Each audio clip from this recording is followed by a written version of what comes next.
Hello and welcome to One on One. I am Cyril Stober. True, the Nigerian state is working to diversify the economy and move away from the near total dependence on oil. But oil continues to be the country's major revenue earner, determining to a large extent its socio-economic fortunes. Expectedly, the effective utilization of this resource continues to be a subject of emotive debates from the street to high-level boardrooms and even the soapbox. Indeed, the politics of oil featured prominently in the 2019 general elections. Our program today will center on the government strategies for growth and better management of Nigeria's oil and gas resources. And of course, the age-old argument about whether the determining factor in the industry should be purely social, economic, political, or a bit of each. My guest is the Minister of State Petroleum Resources, Emmanuel Ibekachikwu, PhD Law, Harvard, specializing in petroleum investment law. He's been in policy-making positions in the oil industry for more than 3 decades and was Group Managing Director of the Nigerian National Petroleum Corporation, NNPC, before being appointed Minister of State Petroleum Resources in 2016. Dr. Kachikwu, thanks for joining us on One on One. Thank you very much, Cyril. Thank you for having me. Right, any discussion about the oil and gas industry, or the oil resources generally, certainly will end up some way or the other about the downstream sector. And usually the issue is about pricing, subsidy. And so just before we go in, let's just situate it properly. This question, this age-old question about subsidy, no subsidy, what's been paid, what's appropriate pricing, let's put it, is there a subsidy or not? For nuance of language, let me say that we tended to move away from subsidy and call it under recovery. And the reason is simple. People say it's all nuances. It's subsidy, and maybe it is. But the reality is that a subsidy is a term we tend to use when you are directly paying straight from government coffers to a third party for bringing in product at basically a price that is lower than what should be the actual market sale price. Under recovery is a situation where you have, like you have now, the government-owned corporation, NNPC, doing all the importing, and therefore running through their financials and their books. The expectation is that if NNPC, for example, is doing extremely well in a different area, you might be able to suck in some of those supports, and so that's why you call it under recovery. But yes, is there? Yes, there is. Somebody pays, somebody picks up the bills. Somebody does definitely pay. Right, and what happens? That goes straight into it, and there's been so many arguments about whether it goes to the right places or not.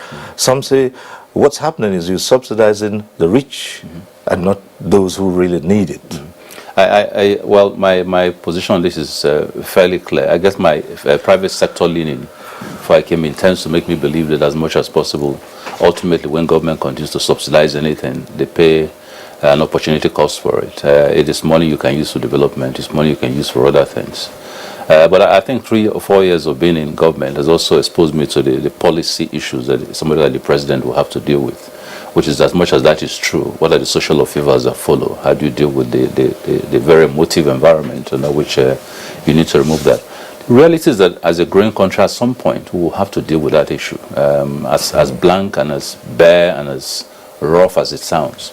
Because when you begin to spend those sort of massive amounts of money supporting people who own cars by their own right, who made a choice to buy cars, having to put it on the road, there's a problem. Everybody keeps mentioning those who have to eat because of transportation, the poor.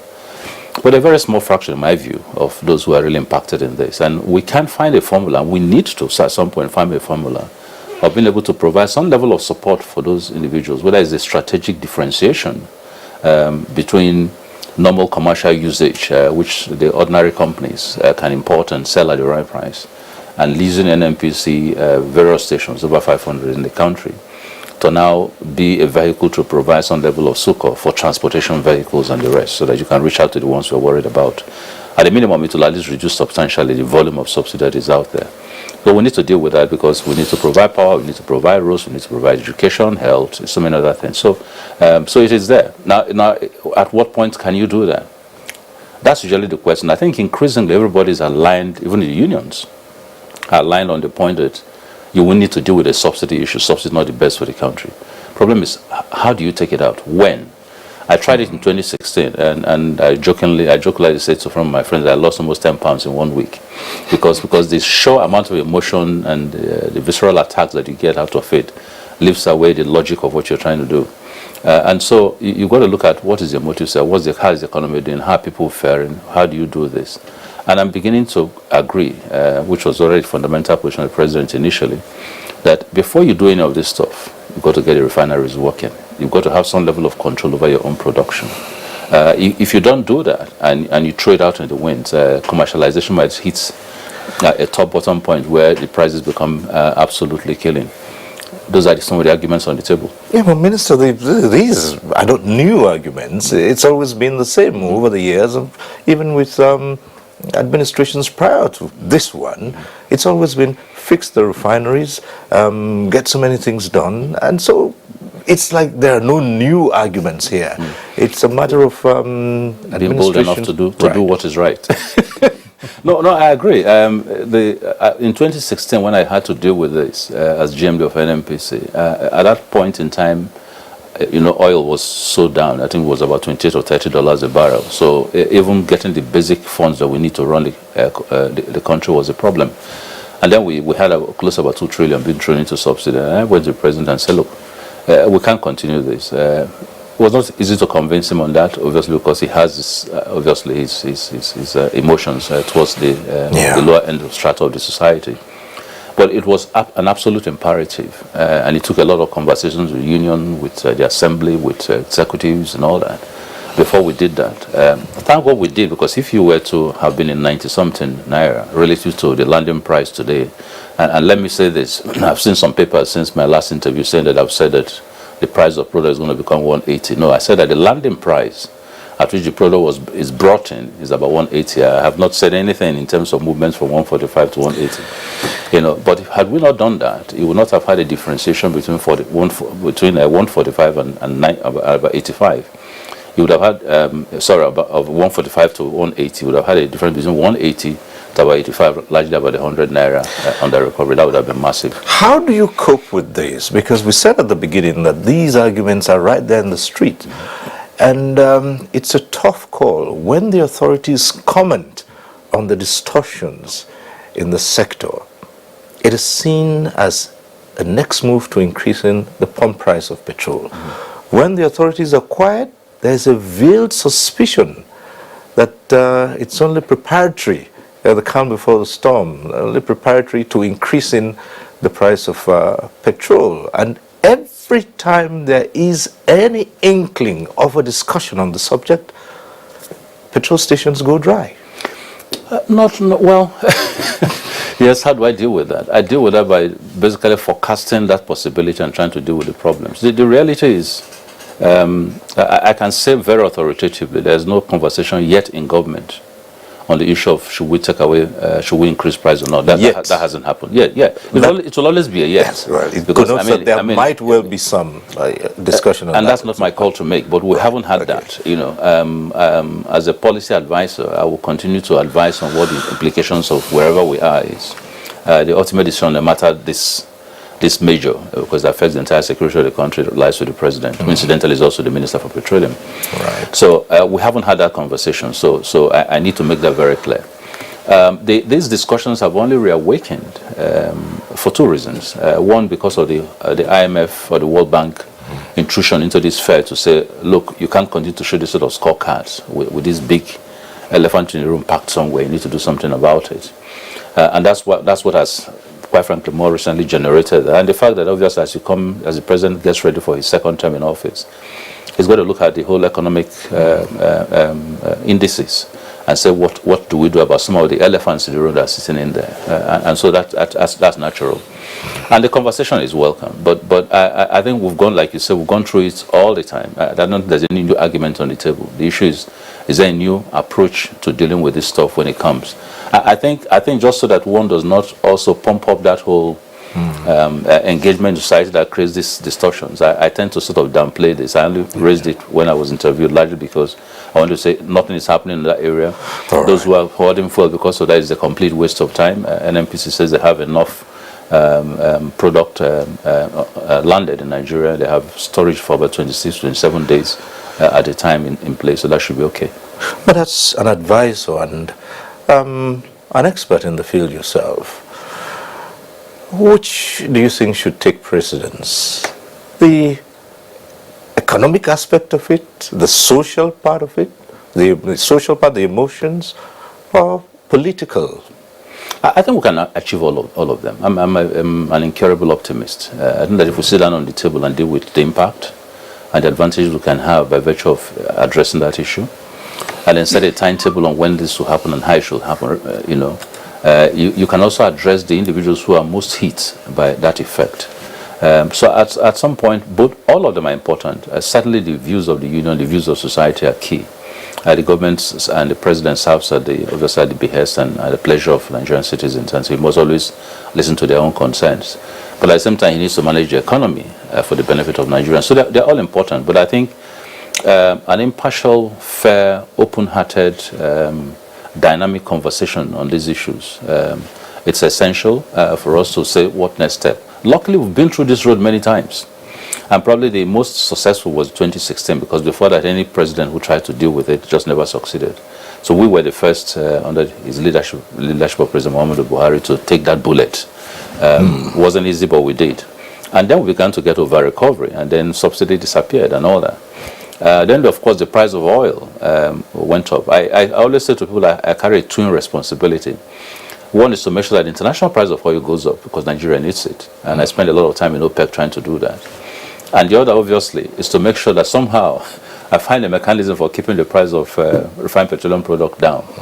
I am convinced that if we can deal with the refinery issues, get our production, or we can address those issues a lot more dramatically, and I think the motions will be out of the table a lot more. Right. You hear people say that the biggest problem of the industry is governance.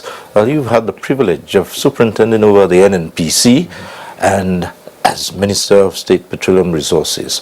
What are those steps and strategies that you've always seen, as the way to go? And how many of those strategies have been implemented and sustained? Okay. Well, the marching orders that I had from the president when I was appointed in 2015 was very clear. It was going, at that point, remember, we had these whole issues of fraud in the industry, all manners of transactions that left the state very dry. And it says, go in, identify those who do it, clean up the organization, set it on the path of profitability, and be very brutal about it. The orders were very clear. And if you remember, the first things that we did, probably within the first 2 weeks of my resumption, was that we removed the existing internal board. Executive directors were appointed after about 1 month, a new set of individuals to take over.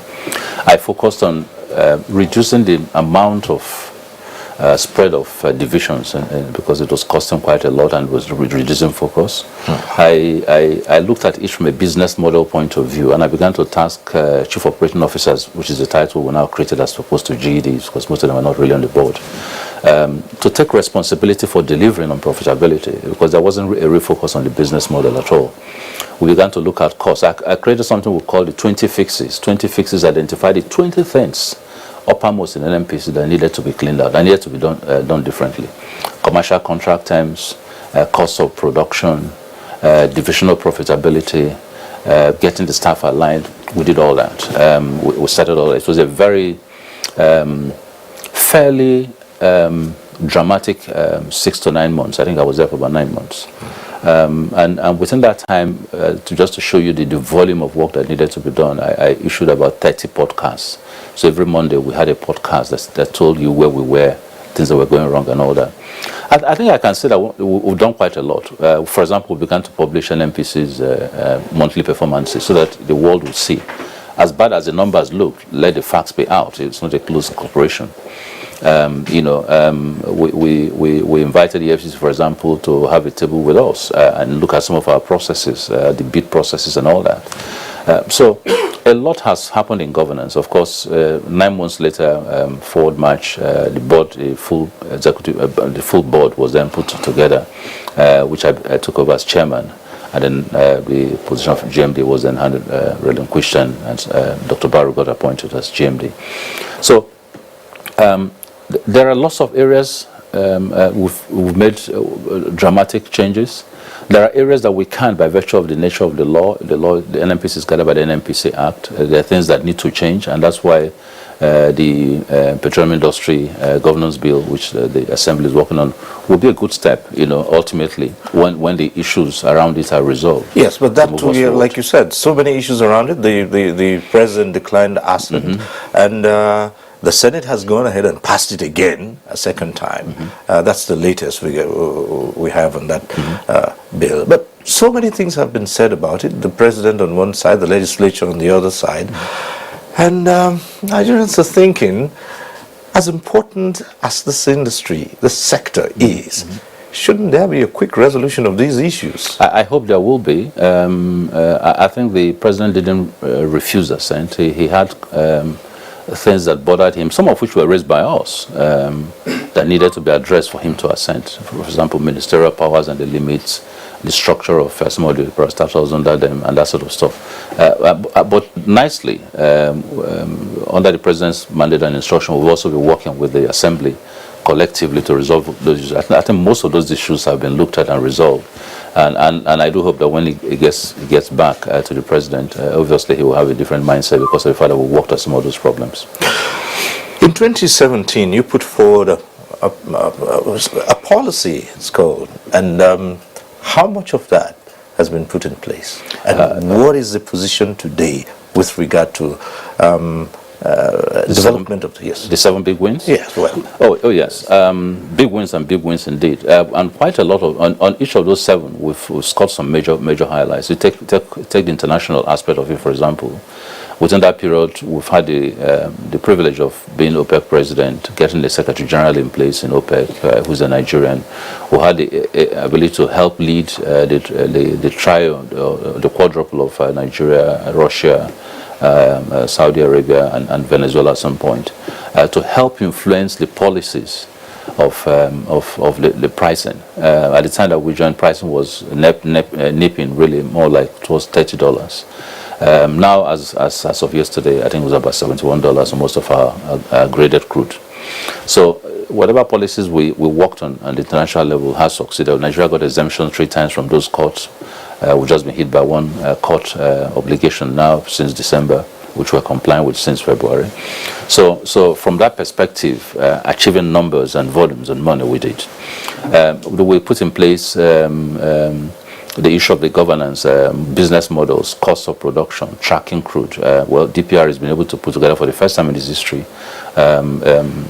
an IT template that enables it to track production online real time as it happens and be able to give you numbers almost on the hourly basis. So issue of crude disappearing, whereas Nigeria oil is now the past. Of course, you still have some interventions by individuals who go into break pipes, which are exceptions, but they've been reduced to the barest minimum. You take the issue of governance. I already told you what we've done in terms of governance in NNPC. We'll continue to monitor those, but governance not just in NNPC. There are 7 parastatals. All of them are going through major transition. They probably are not as emotive as NNPC, but DPR is going major transitions. NCDMP is doing the same thing. PPPR, PEF, all of them. We've been able to get those to align with the fact that the business has got to run holistically with a mind at getting it profitable. Now what are we challenged with? 2 weeks ago, Saudi Aramco, which is the NNPC, which is Saudi Arabian equivalent of NNPC, announced its profit, $200 billion, becoming the most profitable company in the world. Now, of course, they're dealing with reserves, 4, 5, maybe 10 times ours, so one can understand that. But even by its sheer logical projection on numbers, if they're 10 times high, am I making the equivalence of 10 times that profit? So we need to begin to focus on that. But one of the things that they say to you is that the fact of being a public sector company is not an excuse for not being efficient and profitable. Now that you talk about international forays, for most people, except those who are directly involved in the industry, the fact that Nigeria heads organs like OPEC. Now, you've been president of OPEC, president of the gas exporting countries forum, yes. And you've also just been re-elected for a 3rd time. We understand it's unprecedented as president of APO, which is Association of African Petroleum Producers Organization. People people wonder, what's the impact of these leadership positions? How does it impact on Nigeria's position, and what's expected of it? Okay. First, in terms of immediate impact is respect for the country. We were at a very low ebb where nobody was even taking us serious. Suddenly we begin to hedge organizations such as serious as this. It helped. So, all due to the obviously the goodwill that the president brings to this position. Second is that it enabled us create areas of influence on those organizations. For example, we had to substantially, as president, lead the movement, which was trajecting against internal competition. You produce as much volumes, we have more volumes than you. Internal cannibalization. We moved from there to a collectivism that enabled us bring prices back out, which is what we're still doing today. And even after I've handed over as president, that's been the trajectory. We created a monitoring group, which Nigeria is a member, making sure countries are keeping to it. On Apple level, I took the position that unless internally we can grow the African market, 400 million potential consumers, we're seeing a movement in world oil market that is very troubling. America has exited, so 20 to 30% of our exports used to go to America. That's gone. They are now a net exporter. A lot of countries have come in as potential find areas and reserve areas. The Asia that we depend on is moving fairly rapidly towards a level of science that would take them away from these traditional volumes of consumption, electricity, solar, nuclear. And so that market is not there forever. So Africa is the market that we need to handhold. Two large producers in Africa, Angola and Nigeria being the highest. What are we doing with that market? Fairly nothing. So developing that and being able to do trans-border infrastructural investments, cooperative explorations and all that stuff is key to developing Africa. Plus, it gives us a voice that is strong collectively in international organizations. Since I took over as Apple president and since I left as the president of OPEC, we have seen about 5 other African countries come in within OPEC and through my influence be admitted into OPEC. So it does give us quite a lot in terms of voice.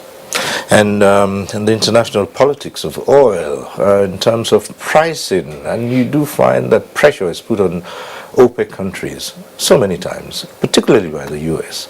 Absolutely. Yeah. And people quarrel with Trump first. America first under Trump. I said, no problem with that. Let's do Nigeria first. Let's do Africa first. Everybody look after a first internal interest, and then we can look at the global interest. The reality is that President Trump will continue to do what President Trump does best, put everybody under pressure for the sake of American interest, which is fine. Nigeria also needs to begin to do the same. OPEC needs to begin to do the same. OPEC, incidentally, does only about 33.5% of world oil production and sales. So when everybody relies on OPEC and what we're doing, you find the amount of unbelievable burden on an organization that produces only a portion of it. And so that's why we reached out to the non-OPEC countries in the OPEC Plus agreement to say, no, we can't continue to bear this burden. You've got to come in. So Russia, Kazakhstan, quite a few countries joined, and that is giving us a global voice that is much stronger. But even with that, that's still probably about 50% of world producers, because others are not in those organizations. So at some point, the world has got to have a conversation of what they want. Do you want a stable price? Do we have one? Because when you have an unstable price, it's not just the producers who suffer. Most of the production is done by fairly large-sized corporations from countries that are not necessarily OPEC members. So global numbers suffer, global economics suffer. We need to find a way of being able to produce enough to keep the world engined, but at the same time not overproduce to hurt the essence of research and continuity in that sector. When the prices go up, shouldn't it be a good thing in terms of earning more money?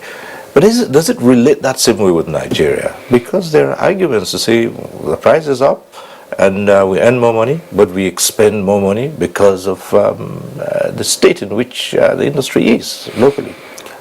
We do earn money. We do earn a lot more money when the prices go up, no doubt about that. The numbers when we were $30 is certainly not the numbers when we were $70. Do we spend more because of aged infrastructure? Yes. Because of our unique circumstance in terms of militancy? Yes. Thank God we're able to sort of put a cap on that. Do we spend more money because of a bit of inefficiency in the running of the sector? Yes.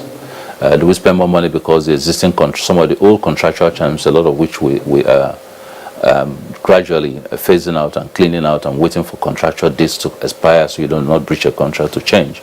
We are not as much as, probably not as nimble as I would love to see those sort of numbers so we can get the maximum returns. But certainly higher prices are much better than lower prices any day for this country and for any other country in the world. But again, higher prices get to a point where they become a disincentive to those who are buying or those who are consuming.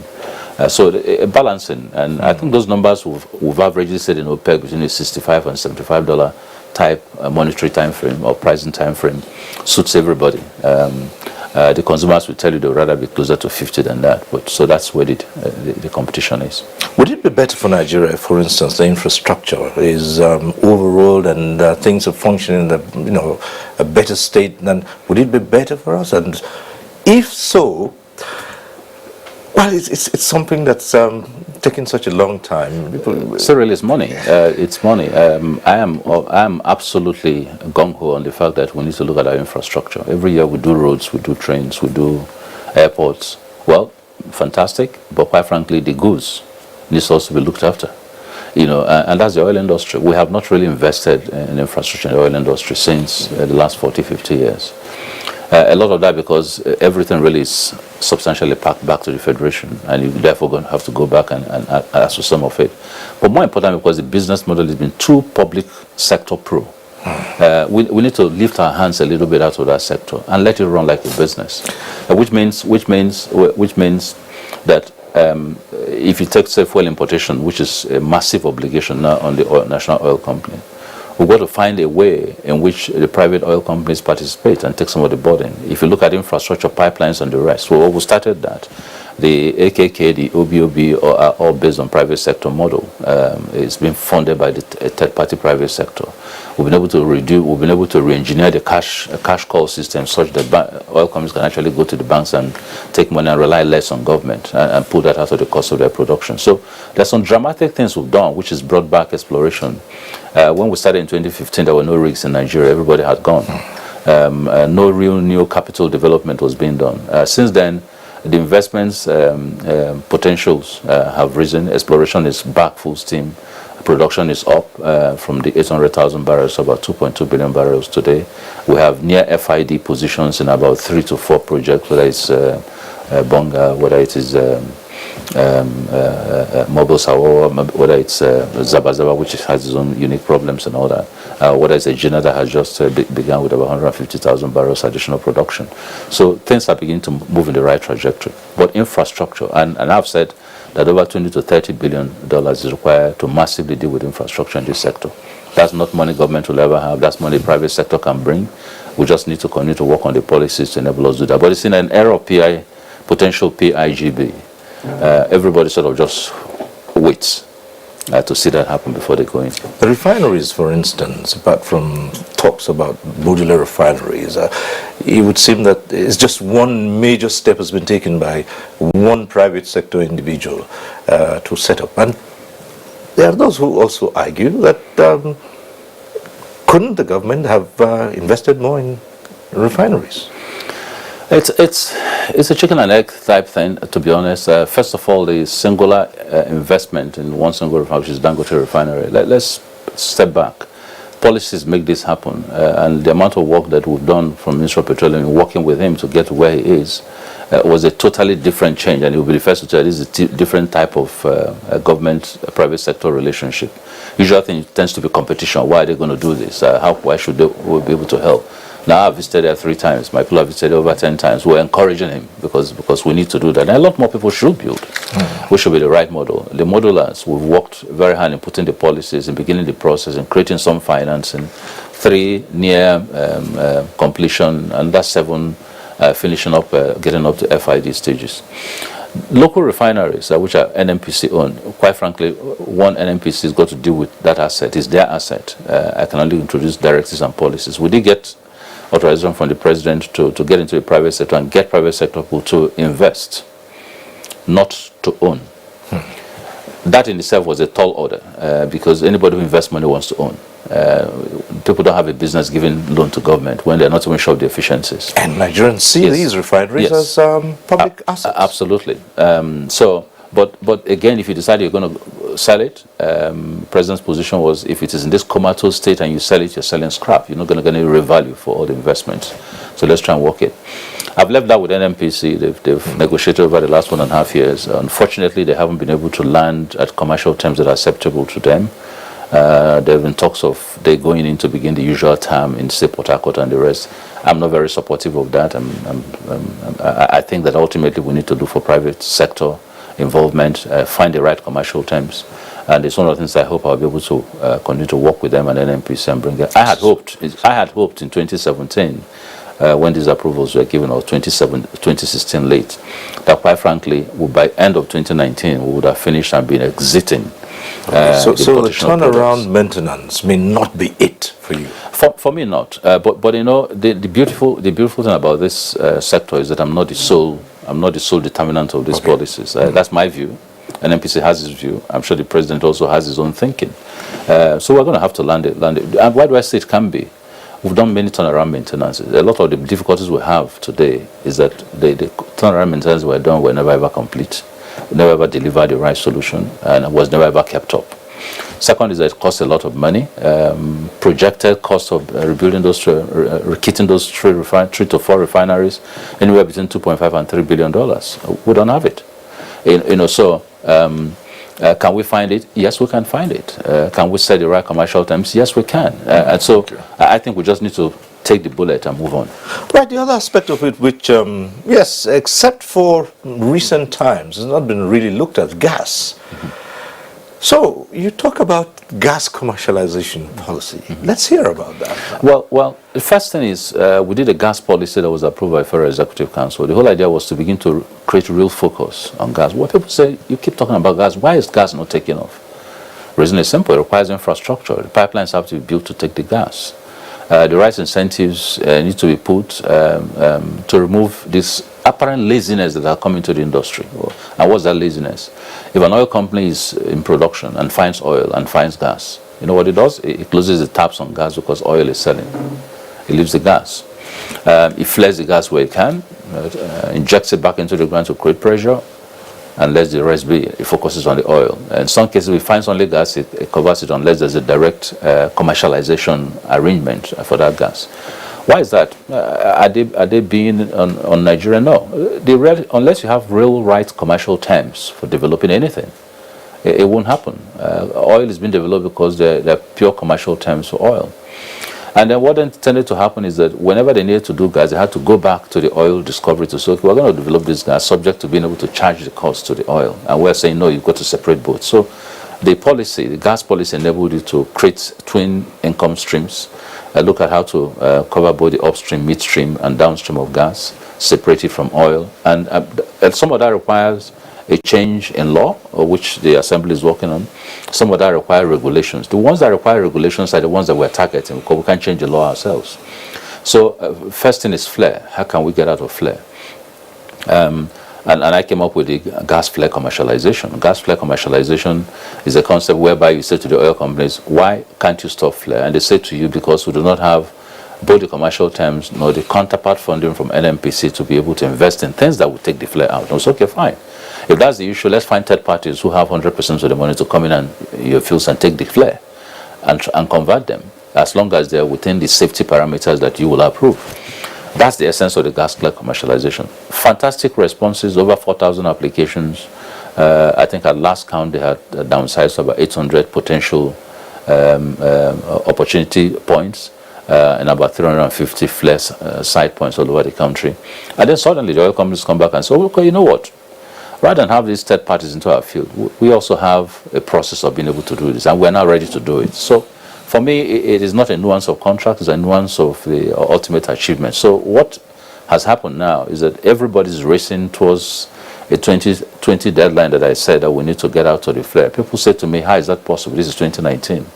Well, we're 70% gone in terms of gas flare. The deadline is 2020. Hopefully end of 2020. That's what we've put. Now, but that is not cast in iron. Let me correct that. But some countries are looking at zero flaring by 2023 and no, 2030. Actually. 2030. Yes. And this is even causing some form of civil disturbances in some countries of the world. Yeah, but everybody, the populace wants to exit flare. The environmental hazards are too much. It's no longer an issue of commerce, an issue of health. Did we start too late in Nigeria? At some point it was thought that there were money issues involved here. You paid and then you flared the gas, and the goalposts kept changing. Yes. Pressure was put on politicians, and the deadline kept changing.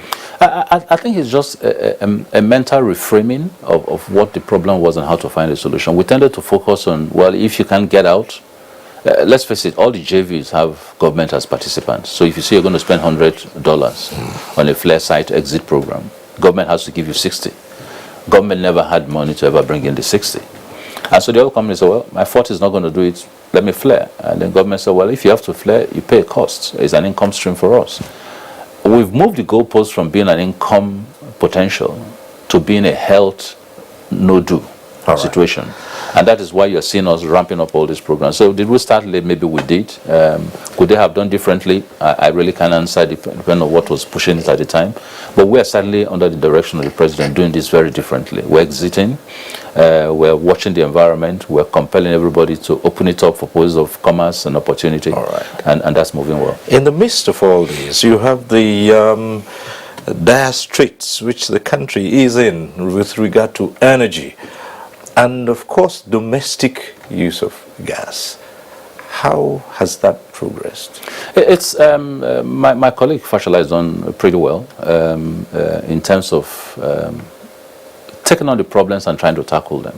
He's moved current production from about 5,000, 4,800 really, down to close to about 7,000 now. The only reason, however, is that there's a difference between what you generate and what you actually distribute. And distribution is dependent, again, back to infrastructure, with argument on infrastructure. And of course, you know, that sector was privatized at some point. And so the DISCOs and the GENCOs are all key participants in this. We currently have over 2,000 megawatts of electricity, which we call trapped and utilized. Trapped because they've been produced, but we don't have the facilities to distribute them. And so they're working internally on all kinds of models to reach out to those trapped potential. But key thing is that that number is moving. We've increased gas availability to that. I'm reading a riot act to oil companies. The zeal to export is fantastic, but the zeal to internalize is even more important for me. So we need to provide gas to anybody who needs gas to help us with industries, to help us with electricity, before we begin to focus on monies that we can earn. And to enable that to happen, we're looking at all kinds of models, pricing policy on parity, so that you are not losing much by virtue of putting it in locally. Right.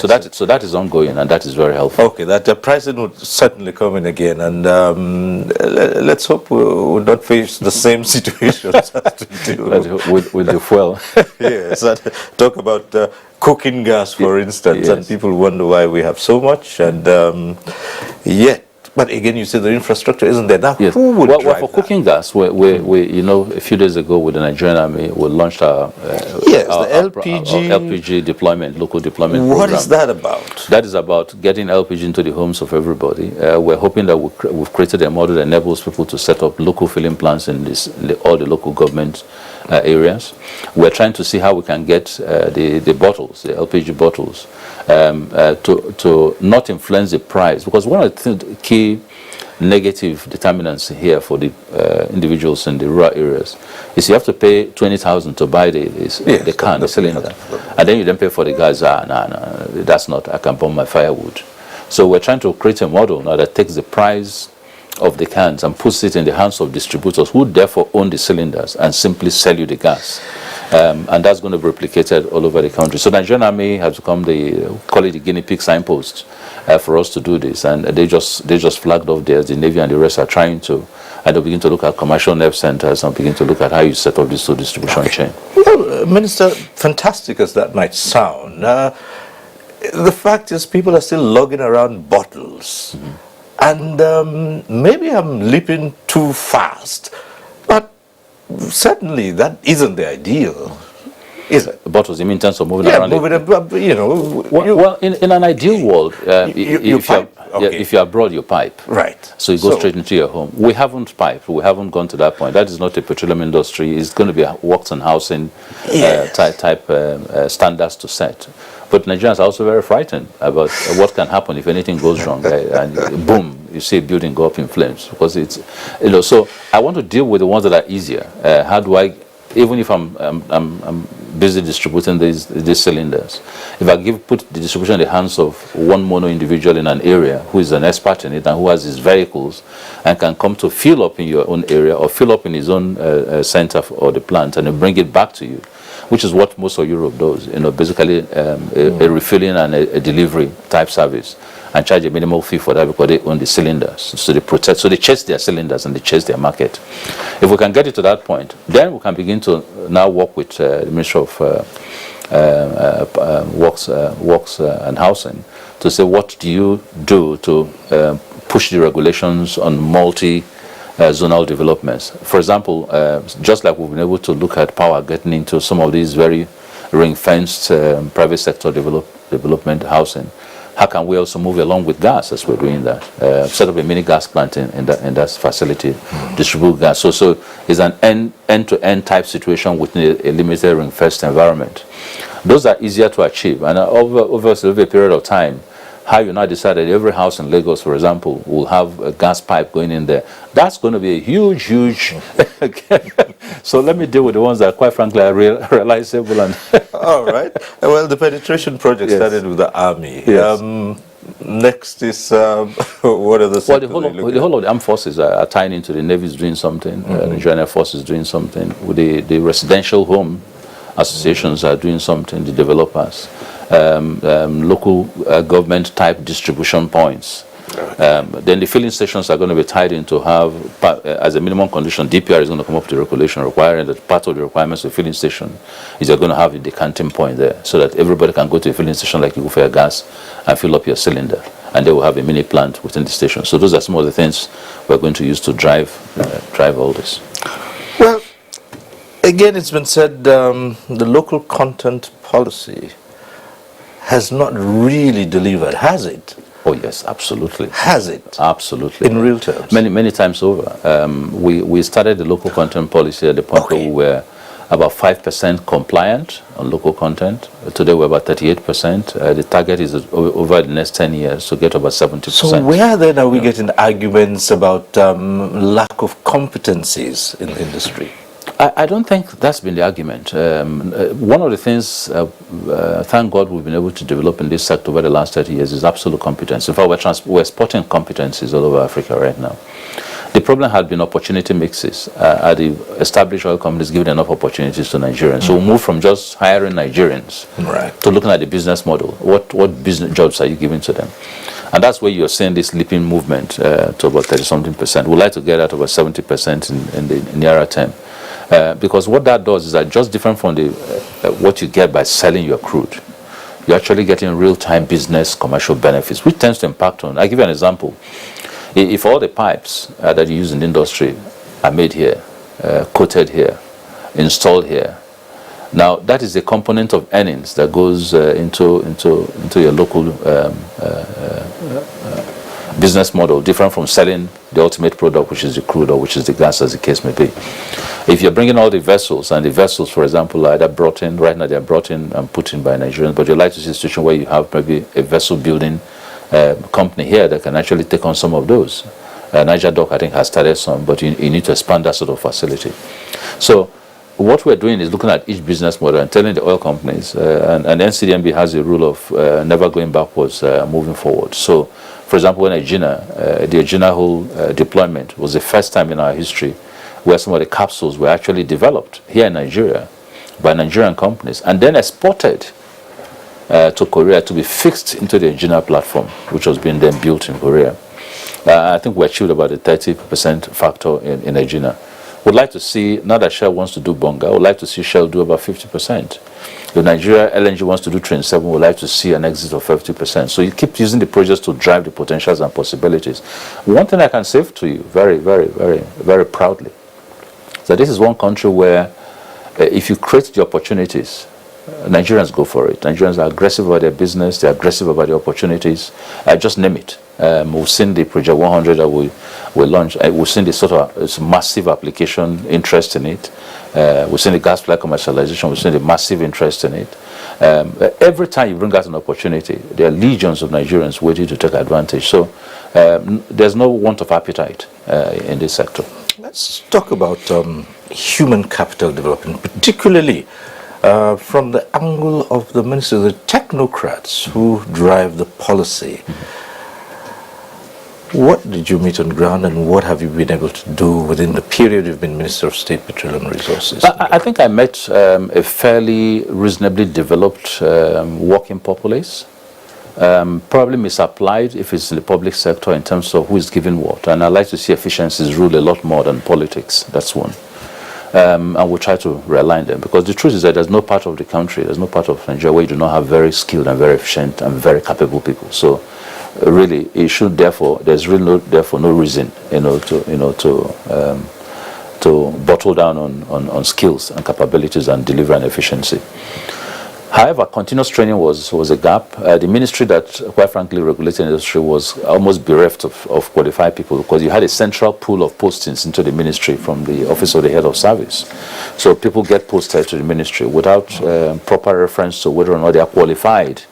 So if you get a director of upstream, for example, and you find he has a PhD in history, and he's not done upstream work, it's a no-brainer. So one of the things we're beginning to do with the head of service is also sit down and say that postings to this ministry would dramatically change. And if you look at the PIGB, you see the Petroleum Inspectorate group, which is being formed to aid the office of the minister. Because you come to a typical minister's office, unless he has the brain cells to develop all these policies and drive them, he's left alone in a teacup of very many people who do not have the skill sets to do it. Except you go to the parastatals have the key sets, but they're not in the ministry, and the ministry is the policy driver.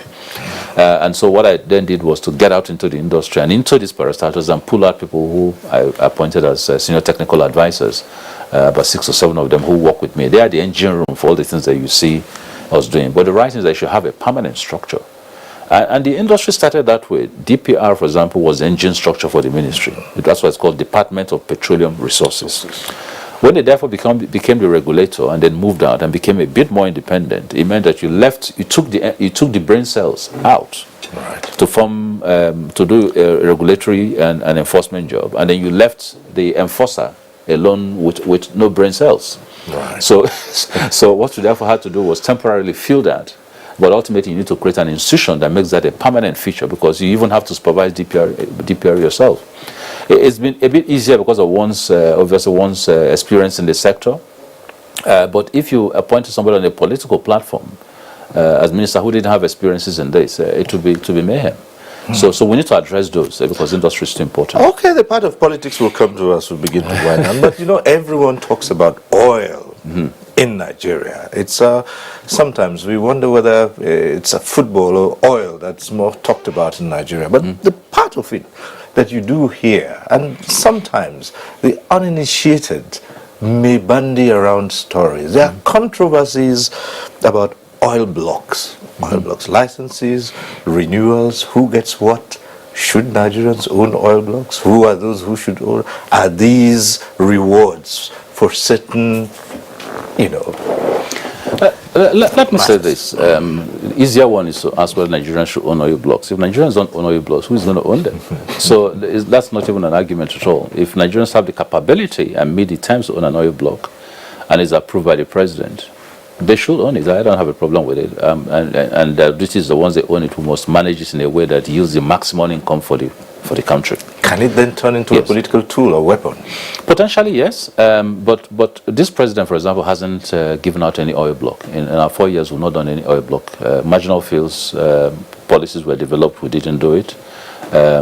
Greenfield blocks were developed, we didn't do it. And his argument was clean up this whole mess around before we begin to throw more uncertainty into the air. Hopefully in the second term he will do that. But we're going to have to advise on parameters, even for presidential discretions, and that's what are the minimum conditions, to be able to achieve those, so that you're not affecting the essence of proper performance and income legitimacy. So that's one thing at least. So that's something we can park on the side because it hasn't been a problem for us. In terms of renewals, we began an early renewal policy, which is an initiative of my ministry, and the whole idea was don't wait until it is time. One, because we needed the money, quite frankly, and two, because it created certainty in the industry. If you're going to do an investment of 15 billion and you have only 4 years to go in your license, you won't do anything until you get a 20-year period. You wouldn't. And so we began that. Very successful, raised over $2 billion as a result of this. Very methodical, very transparent. Through DPR, comes to me, goes on to the president. That is renewing blocks of those who already have blocks and are in production and whose licenses are due for renewal. How do you respond to allegations that the government might be using this as payback or as arm-twisting tactics for opponents of its policies? You mean the renewal or the new block issuance? When new block issuance hasn't gone to both the renewal? Yes. No, not at all. The renewal starts from an application by you that you have a block which is expiring in X year and you want to get extra years. So first it starts without any political cap. It's not an APC or PDP cap. It's a block holder. And then when it goes on, which usually will come to my office, I will refer all of them to DPR, which is the regulator, who does an analysis that says to me, have they met the terms of the lease? Terms of leases, are you producing? Are you paying your royalties? Are you paying your taxes? Are you meeting NCDMB requirements in the industry? The wells that you promised to drill, have you drilled them? The production you promised to meet, have you met it? You understand? They're very clean scientific parameters. Okay. They send that to me. My technical team looks at what they send to me and satisfies itself that they are right or they are wrong or there are questions to be raised. We send a requirement on this and our own position back to the presidency because, bear in mind, my president is also my minister. So he looks at it with his own technical team there and says, well, I agree with the minister, or I don't agree with the minister. He doesn't always agree with me in all of it. You may just say, no, these fees you're trying to charge. I said that we're trying to charge really, really large fees. We needed the money. Sometimes he will come back and say, this is a bit too high. Sometimes he come back and say, this is not high enough. So he deals with that as opposed to the technical issues, because technical issues really is a DPR determinant. And then that comes back to me with instructions of, could you address ABC? I'm just giving you breaking it A to Z. And then I send it back to DPR. Well, ABC has been raised. Could you please address it to our satisfaction? They addressed it. I'm satisfied. I send it back to him. He said, okay, now I'm fine. Please go ahead and renew under the terms that you have enunciated. We do. You pay. There isn't any APC, PDP, NNP, whatever consideration it is. It's simply you hold a block, you have the technical efficiency, you met the terms, boom. Okay, all right, Minister. As we round up, there's still on the political side. This last bit you might not really want to talk about, but well, you do serve this government, and the Buhari administration, President Buhari, has just been given another mandate. Let's talk in the political, circle. That perhaps not all members of the cabinet are in sync with the president's goals. And in fact, beyond that, a number of the cabinet members couldn't politically deliver. I'll take the first, which is being in sync. And I've not heard that line of the argument. I mean, if you're not in sync, the right thing to do is to resign. Oh, right. You shouldn't be in a government if you don't even support it. So I doubt that there's any minister who was not in sync with the president. Because in fairness to him, it's not like he just rolls out every morning all kinds of policies. The policies are developed by his ministers, brought to Federal Executive Council, reviewed by sometimes the economic management team led by the vice president, brought back to the Federal Executive Council, debated, approved. Then it goes to the various ministers to go and execute. So I wouldn't know why anybody would sit there and not be in sync with him and say, hang on to his straw hat. How is it going to work? So that I'll push on the side. Now, the issue of ministers delivering, I've heard that one, saying that some of us were political liabilities to him because we can't generate as much votes, as it were. Probably there's some positivism in that. I'm going to be the first to say, let me not talk for my co-ministers. Everybody has to determine whether he was a liability or was an asset. I want to believe I was an asset, despite not having any real experience in politics. Right. I haven't done this before. I came straight from the industry as a technocrat and landed here.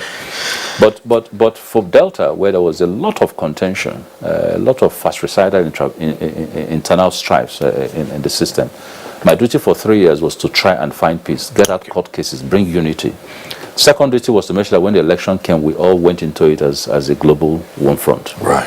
Third issue is that because the president won only about 5% in 2015, we needed to move up that performance index. Okay. So I don't think anybody ever expected that Delta would come out winning for APC. But if Delta didn't win for APC, APC must perform so well that Delta didn't become a handicap to states like Kano that brought in massive amounts of votes.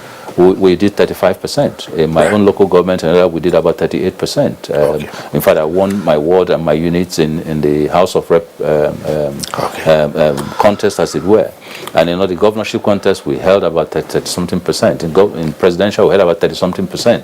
So from those parameters of realistic expectation, I think one couldn't have been a liability but an asset. On a final note, Minister, can Nigerians trust that this administration would maximize the oil and gas resources? I think so. I believe that is why I am there. The moment I feel that I can add that value, then there's really no need to be hanging in there. There is a lot we still need to do. There's a lot of policies that need to be confronted brutally. You've mentioned some of them here. There's a lot of resources that need to be attracted externally and into the system. We need to become an internal attraction for private sector investments that are hovering all over the world and not depend just on government. There's need for a unified front in tackling all the problems within the ministry through all the parastatals collectively. But once we do that, quite frankly, Nigeria can compete with anywhere in the world. All right. Dr. Emmanuel Ibekachikwu, Minister of State Petroleum Resources, it's been interesting talking to you. Thank you very much for having me. Thank you. Thank you. And that's our program today. We thank you for watching. Next week we'll reach you again on One on One. I am Cyril Stober. Bye for now.